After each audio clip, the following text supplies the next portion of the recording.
राधे राधे दोस्तों, जय Shri Krishna. Good morning. आज मेरी सुबह 4:19 में। आज मैं थोड़ा लेट हो गई, मुझे बहुत आलस आ रही थी और बिल्कुल नींद नहीं खुल रही थी। तो मैं उठी और मैंने खिड़की खोला, थोड़ा हवा वगैरह ली तो कुछ नींद खुली। फिर मैं पानी गर्म करने के लिए रख दी और नहाने चली गई। तो मैं नहा कर आ गई हूँ दोस्तों, और मुझे अभी बहुत ठंडी लग रही है। मैं स्वेटर भी पहन ली हूँ। अब मैं अपने लड्डू को जगाऊंगी और छत पर पूजा करने के लिए जाऊंगी। तो चलिए छत पर पूजा करते हैं, फिर नीचे आते हैं और आप लोगों से मिलते हैं दोस्तों। तो मैं छत पर आ गई थी पूजा करने के लिए। यहाँ बहुत ठंडी ठंडी हवा चल रही थी, लेकिन अच्छा भी लग रहा था। थोड़ा मन में शांति मिलती है सुबह उठ के। और सुबह उठ जाती हूँ, पूजा पाठ कर लेती हूँ, फिर पढ़ने बैठती हूँ ना, तो एक अलग शांति मिलती है और पढ़ने में खूब मन भी लगता है। मैंने फूल वगैरह तोड़ लिया और नीचे चली गई थी सब। फिर मैं अपने लड्डू को, प्यारे लल्ली को स्नान ध्यान कराया, उनको आरती वारती उतारी, तैयार की और उनको आप लोग के दर्शन कराया। तो देखिए मेरे लल्ली कितने प्यारे लग रहे हैं, सच में यार एकदम चमकते रहते हैं। तो मेरी पूजा पाठ हो गई थी, तो मैंने अपने लिए गुनगुना पानी कर लिया। गुनगुना पानी ग्लास में ले लिया, वहीं पे चाय भी चढ़ा दी, क्योंकि सुबह सुबह मैं चाय पी कर ही पढ़ने के लिए बैठती हूँ। तो अभी मैं चाय पी रही हूँ दोस्तों, आप लोग भी पी लीजिए गरम गरम चाय, मज़ा आ गई चाय पी के। उसके बाद मैं पढ़ने के लिए बैठ गई थी।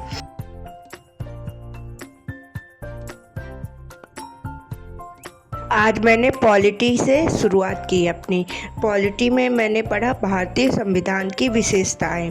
तो भारतीय संविधान से कुछ बहुत सारे इम्पोर्टेंट क्वेश्चन हैं जो हमारे एग्ज़ाम में पूछते हैं। तो चलिए वो क्वेश्चंस मैं आप लोगों से पूछती हूँ। ऐसे में मेरा भी रिवीजन होगा और आप लोग का भी रिवीजन होगा। यदि इनके आंसर्स आपको पता है तो आप कमेंट बॉक्स से आंसर बताइएगा, यदि नहीं पता है तो ये बताइएगा कि दीदी हमें नहीं पता है, आप आंसर प्रोवाइड करा दीजिए, तो मैं आप लोग को आंसर प्रोवाइड कराऊंगी। तो चलिए कुछ क्वेश्चंस आप लोगों से पूछती हूँ। भारत के संविधान के प्रस्तावना के शुरुआती शब्द कहाँ से लिए गए हैं? प्रस्तावना में बंधुता शब्द का क्या अर्थ है? प्रस्तावना के अनुसार परम शक्ति किसके हाथों पर होती है? फर्स्ट क्वेश्चन है, भारत को एक धर्मनिरपेक्ष राज्य के रूप में कौन वर्णित करता है? आप लोग इनके आंसर्स कमेंट बॉक्स में बताइएगा। तो अभी मैं तैयार हो गई हूँ और मैं जा रही हूँ लाइब्रेरी। तो चलिए चलते हैं लाइब्रेरी। ये हमारे लाइब्रेरी की गलियां हैं। लगभग 1 साल हो गए मुझे इन गलियों में डेली जाते हुए। अभी लगता है कि कब मेरी नौकरी लगेगी और इन गलियों में मैं अपनी कार से आऊँगी। लेकिन जल्द ही लगेगी मेरी नौकरी और इन गलियों में मैं अपनी कार से आऊँगी। बस मुझे अपने भगवान पर और अपने ऊपर भरोसा है और अपनी मेहनत पर।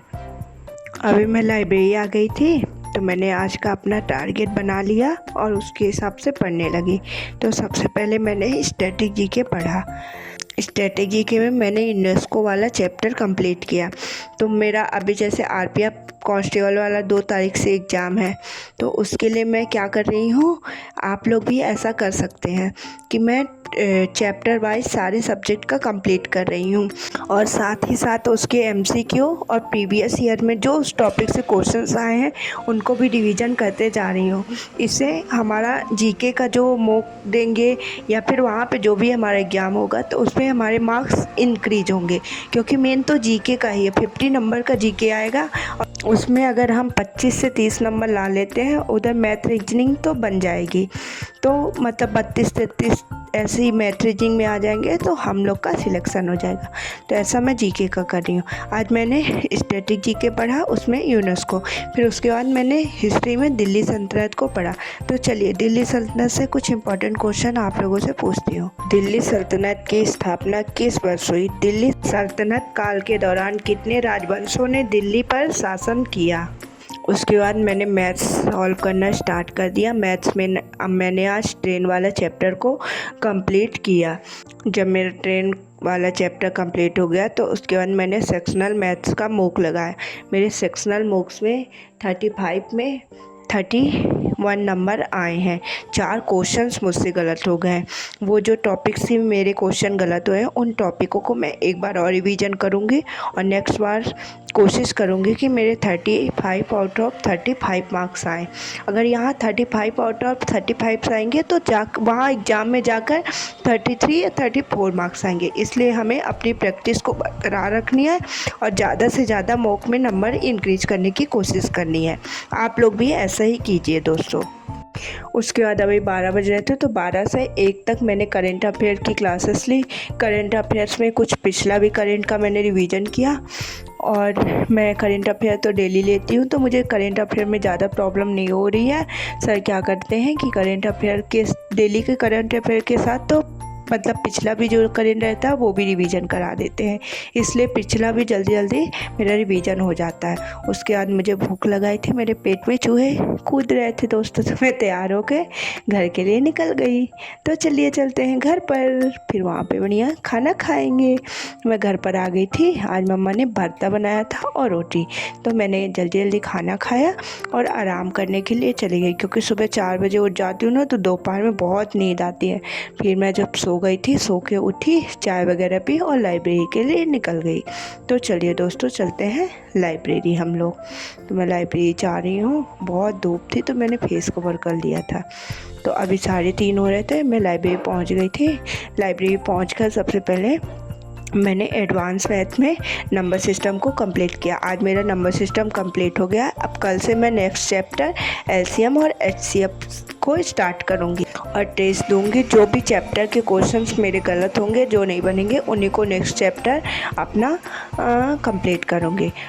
फिर मैं मैथ्स की क्लासेस कंप्लीट हो गई थी तो मैंने आधे घंटे रीजनिंग का मॉक टेस्ट दिया। रीजनिंग में मेरे 33 मार्क्स आए। मतलब 2 क्वेश्चन मेरे कथन और निष्कर्ष वाले रहते हैं ना, वो गलत हो गए हैं। तो अब उनको कल मैं यूट्यूब से क्लासेस लूँगी। उसके बाद मैंने बायो की क्लासेस ली। बायो में मेरा अभी पादप वर्गीकरण चल रहा है। अभी मतलब बायो का मेरा पूरा सिलेबस 10 दिन के लिए और है। जब मेरा बायो का सिलेबस कंप्लीट हो जाएगा उसके बाद मैं बायो की नोट्स का रिवीजन करूँगी, जैसे एग्ज़ाम में स्कोर मेरे इंक्रीज हो सके।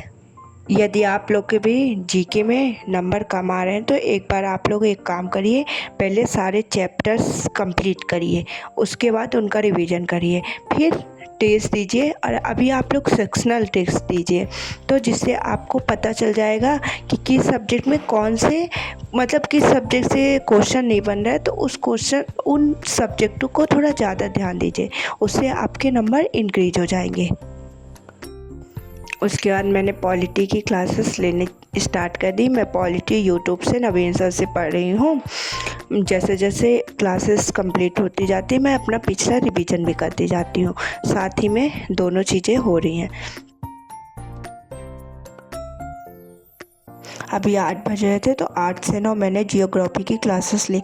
अभी मेरा जियोग्राफी कंप्लीट होने में टाइम लगेगा। सोच रही हूँ कि 15 तारीख तक मेरा जियोग्राफी कंप्लीट हो जाए, जैसे 15 दिन में मैं रिवीजन कर लूँ। मैं घर के लिए निकल गई थी। चलिए चलते हैं घर और फिर आप लोगों से मिलते हैं। मैं घर आई तो मुझे मतलब ज़्यादा खाना वाना खाने का मन नहीं था, तो मैंने सोचा अपने लिए मैगी बना लेती हूँ। तो मैंने मैगी बनाया और फिर मैगी खा के पढ़ने के लिए बैठ गई। तो देखिए दोस्तों मेरी मैगी बन चुकी है, आप लोग भी खा लीजिए। इतनी टेस्टी मैगी थी ना। फिर मैंने मैगी खा के लड्डू को दूध शुद्ध पिलाया, उसके बाद उनको सुला दिया और पढ़ने के लिए बैठ गई।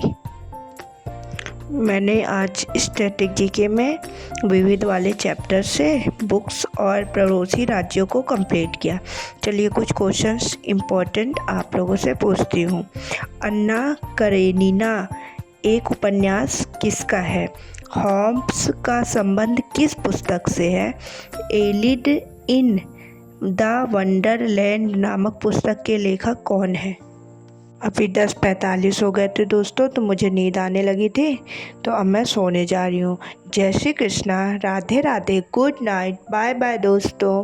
अब हम लोग कल मिलेंगे। आप लोग प्लीज़ मेरे चैनल को लाइक कीजिए, सब्सक्राइब कीजिए और शेयर कीजिए। और जो भी क्यूरीज हो आप लोग की तो कमेंट करिए, उनके आंसर्स मैं आप लोग को दूंगी। बाय बाय दोस्तों, जय श्री कृष्णा।